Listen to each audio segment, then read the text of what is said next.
बिस्मिल्लाहिर रहमानिर रहीम नहमदुहु व नुसल्ली अला रसूलिहिल करीम। हजरत उलामाए केराम ও সম্মানিত শ্রোতাবৃন্দ, আসসালামু আলাইকুম ওয়া রাহমাতুল্লাহ।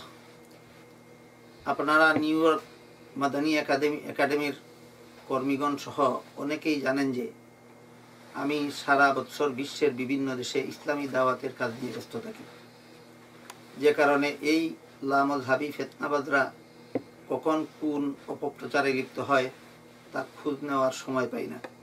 তাই ইদানিং তাদের ছড়ানো অপপ্রচারে বিভ্রান্ত হয়ে আপনারা যেসব প্রশ্ন করেছেন সেগুলি জবাব সহ লিখে এনেছি, যা আজকের এই অনুষ্ঠানে আপনাদের পড়ে শোনাচ্ছি। প্রথম প্রশ্ন, চরমপন্থী লামাযহাবী ফিতনাবাজ মতিউর রহমান এবং তার দোসররা আপনাকে অলিপুরি জাহেল অলিপুরি বলেছে। তাই প্রশ্ন জাগে যে সত্যিই কি আপনি জাহেল, না এটা আপনার প্রতি তাদের বিশুদ্ধারমূলক একটা গালি? উত্তর, এ প্রসঙ্গে আমার প্রথম কথা হচ্ছে, মযহাবগত মতপার্থক্য যে নিন্দনীয় নয়, বরং কোনো দুটি মযহাবের সমাধান দুরকম হলে উভয় সমাধানের যে কোনো একটা পালনে সওয়াব নিহিত রয়েছে, তা স্বয়ং রাসূল করিম সাল্লাল্লাহু আলাইহি ওয়াসাল্লামের সহিহ হাদিস দ্বারাই প্রমাণিত। এ পরম সত্যকে এড়িয়ে যাওয়ার চক্রান্ত হিসাবে চরমপন্থী লামাযহাবীরা যত অপকৌশল অবলম্বন করে থাকে, তার মধ্যে একটা হচ্ছে মযহাব অবলম্বীগণকে গালিগালাজের মাধ্যমে সাধারণ মুসলমানদের অন্তরে তাদের প্রতি ঘৃণার সৃষ্টি করা। এ অপকৌশল অবলম্বনে তারা শুধু যে আজকে আমাকে জাহেল বলে গালি দিয়েছে তাই নয়, বরং তারা সর্বদাই মযহাব অবলম্বীগণকে বিদাতি, মুশরিক, জাহান্নামী ইত্যাদি গালি দিয়ে আসছে। আপনাদের অজানা থাকার কথা নয় যে আবু জাহাল, আবু লাহাব, আস ইবনে ওয়াইলরা হযরত রাসূল করিম সাল্লাল্লাহু আলাইহি ওয়াসাল্লামকে আবতার বা আটকুরা বলে গালি দিয়েছিল। কুখ্যাত ফেরাউন হযরত মুসা আলাইহিস সালামকে কাফের বলে গালি দিয়েছিল। তাদের গালির যে কুমতলব ছিল, এদের গালিরও সেই কুমতলব, অর্থাৎ হকের আওয়াজকে স্তব্ধ করে দেওয়া। কিন্তু এটা কখনো সম্ভব হয়নি এবং ভবিষ্যতেও হবে না। দ্বিতীয় কথা হলো, জাহেল শব্দের আবিধানিক অর্থ হচ্ছে অজ্ঞ বা মূর্খ। এ হিসাবে যে বিষয়ে অজ্ঞ সে বিষয়েই জাহেল। যেমন পবিত্র কোরআন হাদিসে আল্লাহর হাত পা ইত্যাদি যেসব অঙ্গ প্রত্যঙ্গ বিশিষ্ট অঙ্গ প্রত্যঙ্গের নাম উল্লেখ করা হয়েছে, সেগুলি আকার আকৃতি বিশিষ্ট কোনো অঙ্গ বোঝাবার জন্য নয়। এটাই আহলে সুন্নত ওয়াল জামাতের সমস্ত মুসলমানদের আকীদা বিশ্বাস। তাহলে কি বোঝাবার জন্য তাও স্পষ্টভাবে কেউ জানে না। আকীদা বিশ্বাস যদি এসব অঙ্গের নাম রূপক অর্থে কোনো গুণ বোঝাবার জন্য হয়, তাহলে কোন অঙ্গ বলে কোন গুণ বোঝানো হলো তাও সুস্পষ্টভাবে কেউ জানে না। এটাই আহলে সুন্নাতুল জামাতের সর্বসম্মত আকীদা বিশ্বাস। এখানে চরমপন্থী লামাযহাবী ফিতনাবাজ মতিউর রহমানদের কাছে জিজ্ঞেস যে তারা কি এগুলি জানে? যদি বলে জানে, তাহলে দিবালুকের মতো পরিষ্কার হয়ে গেল যে এরা আহলে সুন্নাতুল জামাতের অন্তর্ভুক্ত নয়, কারণ আহলে সুন্নাতুল জামাতের আকীদা মতে এগুলি কেউ জানে না। আসলে বাস্তবিকই মতিউর রহমান তার এক গুমরাহি বক্তব্যে বলেছে যে আল্লাহর হাত পা ইত্যাদি অঙ্গ প্রত্যঙ্গ আছে বলেই তিনি আকার আকৃতি বিশিষ্ট, নাউযুবিল্লাহ। অথচ এটা আহলে সুন্নাতুল জামাতের নয়, বরং মুজাসসিমা ও মুশাব্বিহা নামক বাতিল দলগুলির ভ্রান্ত আকীদা।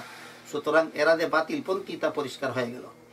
এ পর্যন্তই কথা শেষ নয়, বরং মতিউর রহমান আরও বহুদূর অগ্রসর হয়ে বলে, আল্লাহকে নিরাকার বিশ্বাস করা ইসলামী আকীদা নয়, বরং এটা হিন্দুদের আকীদা। এ আজব পণ্ডিতের গুজব যুক্তি মেনে নিলে এর অনিবার্য পরিণতি কি দাঁড়ায় দেখুন। আল্লাহ পবিত্র কোরআনের এক আয়াতে তখনকার মক্কার মূর্তি পূজারীদের সম্পর্কে হযরত রাসূল করিম সাল্লাল্লাহু আলাইহি ওয়াসাল্লামকে বলেন, ওয়ালা ইন সাআলতাহুম মান খালাকাস সামাওয়াতি ওয়াল আরদা লা ইয়াকুলুনাল্লাহ। অর্থাৎ আপনি যদি এদেরকে জিজ্ঞাসা করেন যে আসমান জমিন কে সৃষ্টি করেছে, তাহলে তারা অবশ্যই বলবে যে একমাত্র আল্লাহ। সুতরাং মক্কার মূর্তি পূজারীরাও বিশ্বাস করত যে আসমান জমিনের সৃষ্টিকর্তা একমাত্র আল্লাহ। এবার মতিউর রহমানও যদি এটাই বিশ্বাস করে, তাহলে তো সেও মূর্তি পূজারীদের আকীদায় বিশ্বাসী হয়ে গেল। আমাদের উক্তি মতে নয়, বরং তার যুক্তি মতো। আর যদি আল্লাহকে সৃষ্টিকর্তা বিশ্বাস করায় মতিউর রহমানরা মূর্তি পূজারীদের আকীদায় বিশ্বাসী না হয়, তাহলে আল্লাহকে নিরাকার বিশ্বাস করায় আহলে সুন্নাত ওয়াল জামাতের মুসলমানগণ হিন্দুদের আকীদায় বিশ্বাসী হলেন কোন যুক্তিতে? ফামা হুয়া জওয়াবুকুম হা হুনা ফাহুয়া জওয়াবুনা হুনাকা। অর্থাৎ এখানে তোমাদের যে জবাব, ওখানে আমাদেরও সেই জবাব। এখানে এসে নিজের প্রদত্ত কুযুক্তির ফাঁদে পড়ে যদি মতিউর রহমান বলে যে আল্লাহর হাত পা বলতে তার কোন কোন গুণ বোঝানো হলো অথবা আল্লাহর অঙ্গগুলি কেমন তা আমি জানি না, তাহলে তো এখানে এসে আবিদানি করতে সে নিজেই জাহেল সাব্যস্ত হলো। এ কঠিন বিষয়টা না হয় একটু সময়ের জন্য ছেড়েই দিলাম। খুব সহজ একটা উদাহরণ দিচ্ছি। ধরুন কিয়ামতের আর কতদিন বাকি আছে? এ প্রশ্নের জবাব কি মতিউর রহমান জানে? যদি বলে জানে, তাহলে সে সরাসরি পবিত্র কোরআন সুন্নায় অবিশ্বাসী। কারণ পবিত্র কোরআন সুন্নায় আল্লাহ ও তার রাসূল পরিষ্কার ভাষায় বলে দিয়েছেন যে এ প্রশ্নের জবাব একমাত্র আল্লাহ ছাড়া আর কেউ জানে না। তাই এখানে এসে মতিউর রহমানও যদি স্বীকার করে নেয় যে এ প্রশ্নের জবাব সেও জানে না, তাহলে আবিদানি করতে এখানেও সে জাহেল সাব্যস্ত হয় কিনা দেখুন। আর যদি তারা বলে যে আমাকে আবিদানি করতে জাহেল বলেনি, বলেছে পারিভাষিক করতে, অর্থাৎ সামাজিক পরিভাষায় যে ব্যক্তি যথারীতি কোরআন হাদিসের শিক্ষা গ্রহণ করেনি সে জাহেল। এ মর্মে জাহেল হলে মতিউর রহমান হতে পারে। আমার তো কোরআন হাদিসের শিক্ষার সনদ আছে। সহিহ বুখারী শরীফ, সহিহ মুসলিম শরীফ তথা সিহাসিত্তা নামক হাদিসের প্রসিদ্ধ 6 কিতাব ছাড়াও আরও বিভিন্ন হাদিসের কিতাব, কোন কোন উস্তাদের কাছে পড়েছি, কোন কিতাবের পরীক্ষায় কত নম্বর পেয়ে পাশ করেছি, আমার উস্তাদগণ কোন কোন উস্তাদের কাছে পড়েছেন, তাদের উস্তাদ কারা, তাদের উস্তাদের উস্তাদগণ কারা, এভাবে আমার উস্তাদগণের সনদ মুহাম্মাদুর রাসূলুল্লাহ সাল্লাল্লাহু আলাইহি ওয়াসাল্লাম পর্যন্ত পৌঁছেছে এবং তা যথারীতি সংরক্ষিত আছে। অনুরূপভাবে আমার কোরআন শিক্ষারও সনদ রয়েছে। এভাবে যাদের কোরআন ও হাদিসের শিক্ষার সনদ রাসূল করিম সাল্লাল্লাহু আলাইহি ওয়াসাল্লাম পর্যন্ত পৌঁছেছে এবং তা যথারীতি সংরক্ষিত আছে, তাদেরকে যারা সামাজিক পরিভাষায় জাহেল বলতে পারে, তারা কত বড় জাহেলে মোরাক্কাব বা গণ্যমূর্খ তাও কি বলার অপেক্ষা রাখে? এছাড়া আল্লাহর পরিভাষায় আরেক প্রকার জাহেল আছে, যারা আবিদানি করতে এবং সামাজিক পরিভাষায় আলেম হয়েও আল্লাহর পরিভাষায় জাহিল গণ্য হয়। তারা হচ্ছে পবিত্র কোরআন হাদিসের দ্বারা যা সাব্যস্ত হয় তা যারা মানে না, গ্রহণ করে না, পালন করে না। আর বলা বাহুল্য যে পবিত্র কোরআনের বিভিন্ন আয়াত এবং রাসূল করিম সাল্লাল্লাহু আলাইহি ওয়াসাল্লামের বহু হাদিসের দ্বারা ইসলামের বিভিন্ন মযহাব পালনে শুধু যে সওয়াব হওয়া প্রমাণিত তাই নয়, বরং অনেক ক্ষেত্রে তা পালন করা অপরিহার্য বলেও প্রমাণিত। কিন্তু চরমপন্থী লামযহাবীরা তা মানে না। সুতরাং এরা সামাজিক পরিভাষায় আলেম হলেও আল্লাহর পরিভাষায় জাহেল। 2 নম্বর প্রশ্ন, আপনি বলে থাকেন পবিত্র কোরআন হাদিসের দ্বারাই ভিন্ন ভিন্ন মযহাবের অনুসরণ করা সওয়াবের কাজ বলে প্রমাণিত। আল্লাহ মযহাবীরা বলে কোরআন হাদিসের দ্বারা প্রমাণিত হওয়া দূরের কথা, কোরআন হাদিসে তো মযহাব শব্দটাই নেই, তাহলে কার কথা ঠিক? উত্তর, একটু সময়ের জন্য যদি মেনে নেওয়া যায় যে কোরআন হাদিসে মযহাব শব্দটাই নেই, তাহলে বেহেশত, দুজক, নামাজ, রোজা ইত্যাদি শব্দ তো কোরআন হাদিসে নেই। তাই লামযহাবীরা এগুলি মানে কেন? এ প্রশ্নের যে জবাব, ওই প্রশ্নেরও সেই জবাব।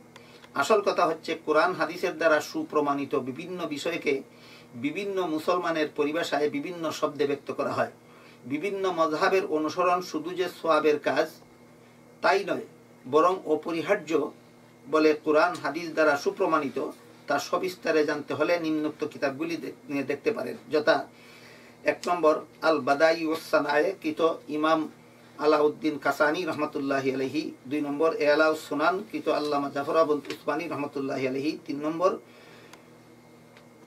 নসবুর রায়া আলাল মাসাইলিল হেদায়া কৃত ইমাম জাইলাই রহমতুল্লাহি আলাইহি, 4 নম্বর আল্লাহ মাজহাবিয়া কান্তারাতুল্লাহ দিনিয়া কৃত আল্লামা জাহেদ আল কাউসারি, 5 নম্বর আল কালামুল মুফিদ ফি ইসবাতিত তাকলিদ কৃত আল্লামা সরফরাজ খান রহমতুল্লাহি আলাইহি, 6 নম্বর তকলিদ কি শরঈ হাইসিয়ত কৃত আল্লামা তকি উসমানী দামাত বারাকাতুহুম, 7 নম্বর প্রসঙ্গ ফিকহে ইসলামী ও মযহাব অনুসরণ কৃত বারিদারা মাদ্রাসা ঢাকা, 8 নম্বর নবীজির নামাজ কৃত আল্লামা আব্দুল মালিক সাহেব মার্কাজুদ দাওয়া ঢাকা, 9 নম্বর মযহাব কি ও কেন কৃত নুরুল ইসলাম অলিপুরি, 10 নম্বর প্রকৃত আহলে সুন্নাত ওয়াল জামাত পরিচিতি কৃত নুরুল ইসলাম অলিপুরি।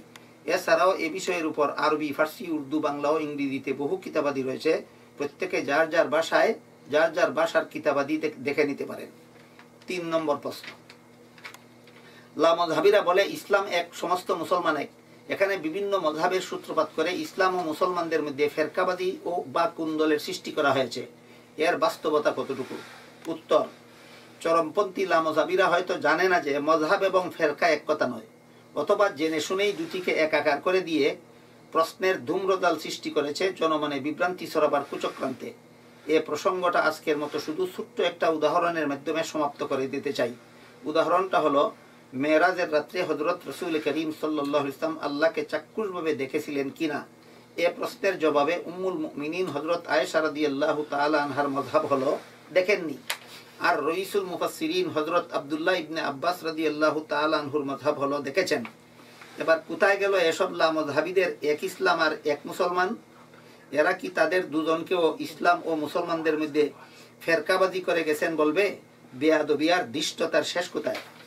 4 নম্বর প্রশ্ন, আপনি নাকি কোরআনের অপব্যাখ্যা করেন? উত্তর, এ অপকর্মটা করে যাচ্ছে বাতিলপন্থী মতিউর রহমান ও তার দূষররা, আর এর পাল্টা অপবাদ আরোপ করে দিচ্ছে মযহাব অবলম্বনকারীদের উপর। আর আমি যেহেতু এর একটু প্রতিবাদ করেছি, এজন্য আমাকে বিশেষভাবে টার্গেট করে নিয়েছে। তাদের বিষাক্ত বাক্যবাণগুলি আমার দিকে নিক্ষেপ করছে। এটাকে বলে ভিক্ষা লাগবে না কুত্তা সামাল পরিস্থিতি তৈরি করা, অর্থাৎ নিজের দোষ আড়াল করার জন্য, আড়াল করার অসৎ উদ্দেশ্যে এ দোষের মিথ্যা অপবাদ অন্যের প্রতি আরোপ করে দেওয়া। এ অপকৌশল অবলম্বনেই তারা আমাকে জাহেল বলে গালি দিয়েছে এবং পবিত্র কোরআনের অপব্যাখ্যার অপবাদ দিয়েছে। তাই ইতিপূর্বে জাহেল সম্পর্কে আলোচনা করেছি, এবার পবিত্র কোরআনের অপব্যাখ্যা প্রসঙ্গে আলোচনা যাচ্ছি। এখানে এসেও দ্রুত মতিউর রহমান সেই ভিক্ষা লাগবে না কুত্তা সামাল পরিস্থিতি তৈরি করার অপকৌশল অবলম্বন করেছে, অর্থাৎ পবিত্র কোরআনে অপব্যাখ্যা করেছে সে নিজে, আর এর মিথ্যা অপবাদ আরোপ করেছে আমার প্রতি। এখানে দুটি বিষয় লক্ষণীয়, একটা হলো সে কিভাবে কোরআনের অপব্যাখ্যা করেছে, আর একটা হলো এর মিথ্যা অপবাদ আমার প্রতি কিভাবে দিয়েছে। প্রথম বিষয়, সে কিভাবে কোরআনের অপব্যাখ্যা করেছে দেখুন। সে প্রায় সময়ই তার ভ্রান্ত আকিদাসমূহের একটা ভ্রান্ত আকিদা প্রচার করে থাকে যে আল্লাহ শুধু আসমানের উপরে আছেন, অন্য কোথাও নয়। এ ভ্রান্ত আকিদার পক্ষে সে পবিত্র কোরআনের বিভিন্ন আয়াত ও রসুলের বিভিন্ন হাদিসকে দলিল হিসাবে পেশ করে থাকে। আমাদের কথা হচ্ছে, কোরআন হাদিসে যেহেতু উল্লেখ রয়েছে যে আল্লাহ আসমানের উপরে আছেন এবং এ ব্যাপারে আমাদের তো নয়, বরং কোনো মুসলমানেরই আপত্তি থাকতে পারে না। কিন্তু এর সাথে একথা জুড়ে দেওয়া যে আল্লাহ আসমানের উপরে ছাড়া আর কোথাও নেই, এটা পবিত্র কোরআনে মতিউর রহমানের মন গড়া অপব্যাখ্যা। শুধু তাই নয়, বরং এটা হচ্ছে কোরআনের কিছু আয়াতে অন্যান্য বহু আয়াতের সম্পূর্ণ বিপরীত ব্যাখ্যা। কারণ যত আয়াতে আল্লাহ নিজেকে আসমানের উপরে আছেন, আসমানের উপরে থাকার কথা বলেছেন, তার চেয়ে বহুগুণ বেশি আয়াতে আল্লাহ সর্বত্র আছেন বলে ঘোষণা করেছেন। কোনো আয়াতে বলেছেন তোমরা যেখানেই থাকো না কেন তিনিও সেখানেই তোমাদের সাথে থাকেন। কোনো আয়াতে বলেছেন কোনো 3 ব্যক্তি যদি চুপি সরে কথা বলে তিনি সেখানে 4র্থ জন হিসাবে থাকেন। কোনো 5 জন যদি চুপে চুপে কথা বলে তিনি সেখানে 6ষ্ঠ জন হিসাবে থাকেন। এর চেয়ে কম বা বেশি হলেও আল্লাহ তাদের সাথে থাকেন। এক পর্যায়ে বলেন ওয়ামা কুন্না গায়বিন, অর্থাৎ আর আমি অনুপস্থিত নই। কাজেই যেখানেই আল্লাহকে অনুপস্থিত বলা হবে সেখানেই পবিত্র কোরআনের এই আয়াতকে অমান্য করা হবে। যে আয়াতে আছে আল্লাহ আসমানের উপরে আছেন সে আয়াত মানার দোহাই দিয়ে অন্যখানে তিনি নেই বলা যে পবিত্র কোরআনের মন গড়া অপব্যাখ্যা, তা আর খুলে বলার অপেক্ষা রাখে না। কাজেই পবিত্র কোরআনের অপব্যাখ্যাকারী আমি নই, বরং মতিউর রহমানরাই পবিত্র কোরআনের অপব্যাখ্যাকারী। দ্বিতীয় বিষয় হলো, পবিত্র কোরআনের অপব্যাখ্যা নিজে করে এর পাল্টা অপবাদ আমার প্রতি কিভাবে আরোপ করেছে দেখুন। আমি এক সভায় পবিত্র কোরআনের সূরা নিসা এর 59 নম্বর আয়াত তিলাওয়াত করে বলেছিলাম, এই আয়াতের ব্যাখ্যায় আল্লামা ইমাম ফখরুদ্দিন রাজি রহমতুল্লাহি আলাইহি তার অমর গ্রন্থ তফসিরে কবিরে লিখেছেন যে এই আয়াতের দ্বারা ইসলামী শরীয়তের 4 দলিল যথা কোরআন, হাদিস, ইজমা ও কিয়াস সাব্যস্ত হলো। এভাবে যে প্রথমত আতিউল্লাহ এর দ্বারা আল্লাহর কোরআন, দ্বিতীয়ত আতিউর রাসূল এর দ্বারা রাসূলের হাদিস, তৃতীয়ত উলিল আমরি মিনকুম এর দ্বারা উম্মতের ইজমা, এবং চতুর্থত ফাইন তানাজাতুম ফি শাইইন এর দ্বারা মুস্তাহিদগণের কিয়াসকে ইসলামী শরীয়তের দলিল সাব্যস্ত করা হয়েছে। অর্থাৎ ইসলামের যে বিধান সরাসরি আল্লাহর কোরআনে পাওয়া যায় তা কোরআন থেকেই গ্রহণ করো, আর যে বিধান রসুলের হাদিসে পাওয়া যায় তা হাদিস থেকেই গ্রহণ করো, আর যে বিধান সরাসরি কোরআন হাদিসে না পেলেও উম্মতের ইজমায়ে পাওয়া যায় তা ইজমা থেকেই গ্রহণ করো। কিন্তু যেসব বিধান বান্দাদের বিশেষ কোনো সুবিধার্থে কোরআন হাদিসেও উল্লেখ করা হয়নি এবং ইজমায়ও পাওয়া যায় না, সেগুলি কোরআন হাদিসের আলোকে ইস্তেমবাত বা উদ্ভাবন করার জন্য পবিত্র কোরআন হাদিসের মাধ্যমেই মুস্তাহিদগণকে দায়িত্ব অর্পণ করা হয়েছে। তারা যদি নব উদ্ভূত কোনো সমস্যার সমাধান ঐক্যবদ্ধভাবে বের করতে পারেন, তাহলে সেটাকেই রাসূলের হাদিসে উম্মতের ইজমা বলা হয়েছে এবং 16 আনা নির্ভুল সমাধান সাব্যস্ত করা হয়েছে। এটা হলো ইসলামী বিধান প্রমাণের তৃতীয় দলিল। আর তাফসীরে কবিরের ভাষ্যমতে এটাকেই আলোচ্য আয়াতে উলুল আমরের আনুগত্য বলা হয়েছে। আর যদি সমাধানটা উদ্ভাবন করতে গিয়ে তারা ঐক্যবদ্ধ সিদ্ধান্তে উপনীত না হয়ে ভিন্ন ভিন্ন মুস্তাহিদগণ ভিন্ন ভিন্ন সমাধান দেন, যাকে পরিভাষাগতভাবে মযহাব বলা হয়, এটাকে তাফসীরে কবিরের ভাষ্যমতে আলোচ্য আয়াতে ইসলামী বিধানের চতুর্থ দলিল সাব্যস্ত করা হয়েছে। এক কথায় ইসলামের কোনো বিধান প্রমাণের জন্য যথাক্রমে চার প্রকার দলিল রয়েছে: কোরআন, হাদিস, ইজমা ও কিয়াস, যা উক্ত আয়াতের দ্বারা প্রমাণিত। এটা আমার ব্যাখ্যা নয়, বরং তাফসীরে কবিরের বর্ণিত ব্যাখ্যা। সুতরাং এটাকে আমার অপব্যাখ্যা বলে চালিয়ে দেওয়া যে আমার প্রতি জঘন্যতম অপবাদ, তা আর খুলে বলার অপেক্ষা রাখে না। 5 নম্বর প্রশ্ন, ইসলামী শরীয়ত তথা বিধিবিধানের দলিল হিসাবে উম্মতের ইজমা এবং মযহাবের ইমামগণের কিয়াসকে গ্রহণ করতে হবে কেন? এর জন্য কি কোরআন হাদিস যথেষ্ট নয়? উত্তর, ইসলামী শরীয়ত বা ফিকহ তথা বিধান শাস্ত্র সম্পর্কে নিরেট গণ্ড মূর্খ ছাড়া আর কেউ এমন প্রশ্ন করতে পারে না। কারণ ইলমুল ফিকহ সম্পর্কে যারা মোটামুটি ধারণা রাখেন, তারাও জানেন যে মানব জীবনের সকল সমস্যার বিস্তারিত ও সুস্পষ্ট সমাধান সরাসরি কোরআন হাদিসে দেওয়া হয়নি। কিছু দেওয়া হয়েছে কোরআনে, কিছু দেওয়া হয়েছে হাদিসে, কিছু দেওয়া হয়েছে উম্মতের ইজমায়, আর কিছু দেওয়া হয়েছে মুস্তাহিদগণের কিয়াস প্রসিত মযহাবে। সুতরাং যেসব বিষয়ের সমাধান সরাসরি কোরআন হাদিসে না দিয়ে ইজমা অথবা কিয়াসে দেওয়া হয়েছে, সেসব বিষয়ের সরাসরি সমাধান কোরআন সুন্নায় খুঁজতে যাওয়া ইলমুল ফিকহ সম্পর্কে নিরেট মূর্খতা ছাড়া আর কিছু নয়। বিশেষভাবে উল্লেখ্য যে যেসব বিষয়ের সরাসরি সমাধান কোরআন হাদিস বা ইজমায় পাওয়া যায়, সেসব বিষয়ে মযহাবের অনুসরণ দূরের কথা, মযহাব উদ্ভাবনেরই কোনো অবকাশ নেই। শুধুমাত্র ওই বিষয়েই মযহাবের অনুসরণ করতে হয় যেগুলির সরাসরি সমাধান উক্ত 3 দলিলে পাওয়া যায় না। এমন ক্ষেত্রেও একমাত্র কোরআন হাদিস ছাড়া আর কিছু মানি না বলা গোয়ার্তুমীয় গণ্ড মূর্খতা ছাড়া আর কিছু নয়। যেমন ধরুন, কোন মাসে রোজা রাখা ফরজ, এ প্রশ্নের সরাসরি সমাধান কোরআনে পাওয়া যায়। সেখানে আল্লাহ রমজান মাসের নাম পরিষ্কার ভাষায় বলে দিয়েছেন, কিন্তু রমজান মাসে কতদিন রোজা রাখা ফরজ তা আল্লাহ পরিষ্কারভাবে কোরআনে বলেননি, বলেছেন রাসূল তার হাদিসে। সুতরাং এ প্রশ্নের জবাব সরাসরি কোরআনে খুঁজতে যাওয়া বোকামি ছাড়া আর কিছুই নয়। তারপর দেখুন, রাসূল সাল্লাল্লাহু আলাইহি ওয়াসাল্লামের ইন্তেকালের পর তার প্রথম যোগ্য খলিফা কে হবেন, এ প্রশ্নের পরিষ্কার সমাধান কোরআন হাদিসে নেই। তাই তো সাহাবায়ে কেরাম এর সমাধান বের করার জন্য পরামর্শে বসেন।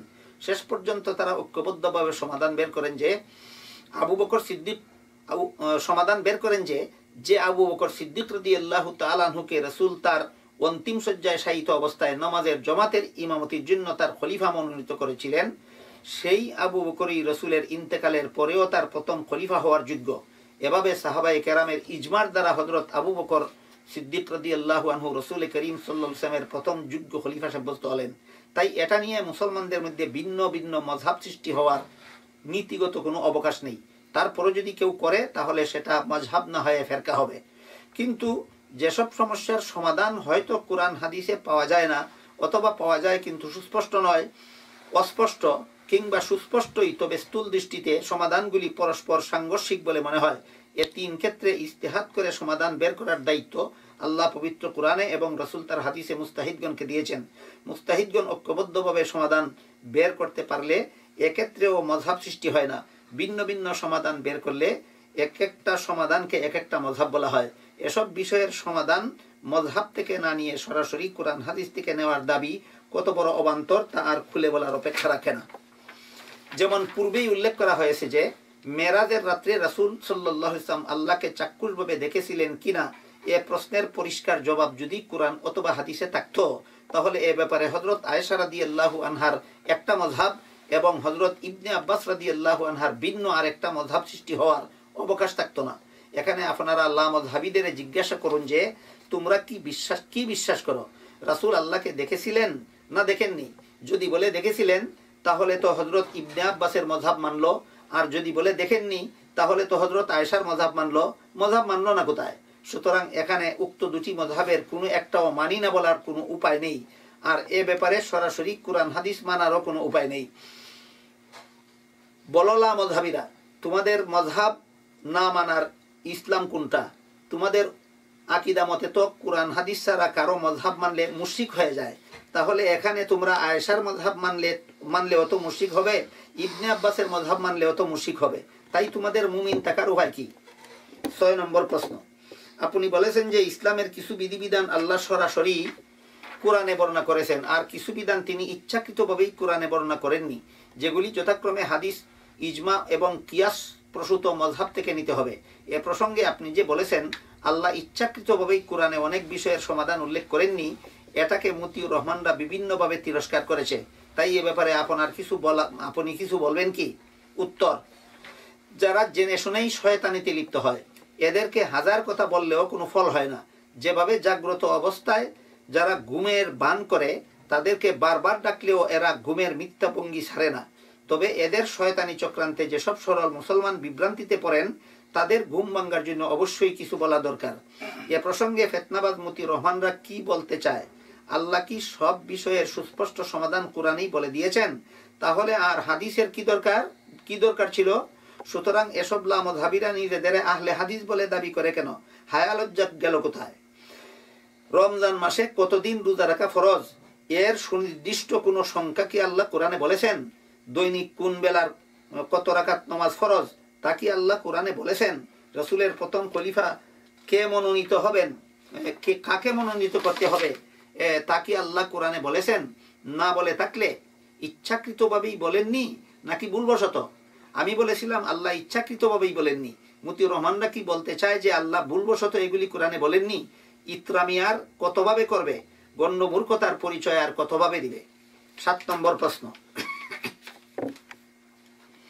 আচ্ছা বুঝলাম ইসলামের কিছু বিধান কোরআনে, কিছু হাদিসে, কিছু ইজমায় আর কিছু মুস্তাহিদগণের কিয়াস প্রসূত মযহাবে পাওয়া যাবে, যা সূরা নিসা এর 59 নম্বর আয়াতের ব্যাখ্যা প্রসঙ্গে তাফসীরে কবীরে ব্যক্ত হয়েছে, আর আপনি শুধু তার উদ্ধৃতি দিয়েছেন। এ কারণে কোরআনের অপব্যাখ্যার অভিযোগ আপনার প্রতি আরোপ করা যায় না। কিন্তু কেউ যদি তাফসীরে কবীরের ব্যাখ্যা মানে না, তার বেলায় আপনি এ কথাগুলি প্রমাণ করবেন কিভাবে? উত্তর, আমি একটা নির্ভরযোগ্য ও বিশ্ববিখ্যাত তাফসীরের কিতাবের রেফারেন্স দিয়ে কথা বলা সত্ত্বেও যেসব ফিতনাবাজেরা আমাকে কোরআনে অপব্যাখ্যা করার অপবাদ দিল, তাদেরকে আগে এমন শয়তানি চক্রান্ত থেকে তওবা করতে বলুন, তারপরে মূল প্রশ্নের জবাবের দিকে আসুন। উপরোক্ত 4 দলিল শুধুমাত্র তাফসীরে কবীরের ভাষ্য দ্বারাই নয়, বরং অন্যান্য তাফসীরে এবং সরাসরি রাসূল করিম সাল্লাল্লাহু আলাইহি ওয়াসাল্লামের বিভিন্ন হাদিস দ্বারা প্রমাণিত। হাদিসগুলি শুধু যে আমার সংগ্রহে আছে তাই নয়, বরং সমস্ত হক্কানি উলামায়ে কেরামেরই জানা আছে। কাজেই আমার সংগ্রহে থাকা সত্ত্বেও আমি হাদিসগুলি আজকে বলবো না। যদি কোনো ফিতনাবাজ লামযহাবীরা বলে যে এ মর্মে কোনো হাদিস নেই, তখন বলবো। এসব হাদিসের দ্বারাই প্রমাণিত যে ইসলামের কিছু বিধান কোরআনে, কিছু হাদিসে, কিছু উম্মতের ইজমায় আর কিছু মুস্তাহিদগণের কিয়াস প্রসূত মযহাবে আছে, আর যেটা যেখানে আছে সেটা সেখান থেকেই নিতে হবে। সুতরাং হাদিসের দ্বারা প্রমাণিত বিষয়টা মানলে তাফসীরে কবীরের ব্যাখ্যা অমান্য করার সুযোগ থাকে না।